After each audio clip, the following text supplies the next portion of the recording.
გეომეტრიული პროგრესიის მნიშვნელი უდრის 4-ს, ხოლო პირველი და მეხუთე წევრების ნამრავლი ტოლია მესამე წევრის, რას უდრის ამ პროგრესიის მეხუთე წევრი.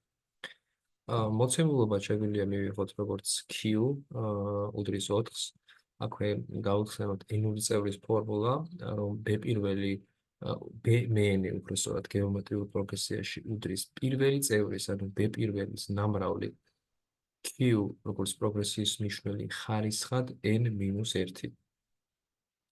ამ შემთხვევაში ჩვენ მოცემულობაში გვიწერია, რომ b პირველი სადა ასევე მეხუთე წევრის, ანუ b მეხუთეს ნამრავლი ერთმანეთის უბრალოდ ტოლია მესამე წევრის. ასე აქედან გამომდინარე b პირველი გამრავლდება b პირველზე, გამრავლდება q ხარისხად n-1-ზე, ანუ რადგან მეხუთე წევრია 5-1-ზე და მეორე მხარეს იქნება b პირველი გამრავლებული q ხარისხად 3-1, რადგან მესამე წევრია, ამიტომაც იქნება q კვადრატი.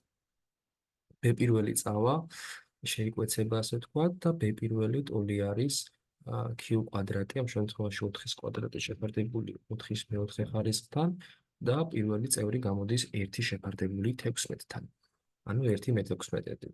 b მეხუთე საფორმულად საჭიროა, რომ პირველი წევრი 1/16 გამრავლდეს q ხარისხად 4-ზე, ანუ 4-ის მეოთხე ხარისხზე და გაშილად მიწერია 4-იანები უფრო მარტივია და მოსახერხებელი, მაგალითად ჩემთვის და აქედან გამომდინარე მივიღებთ 4 ჯერ 4-ს, ანუ 16-ს და პასუხი იქნება g16.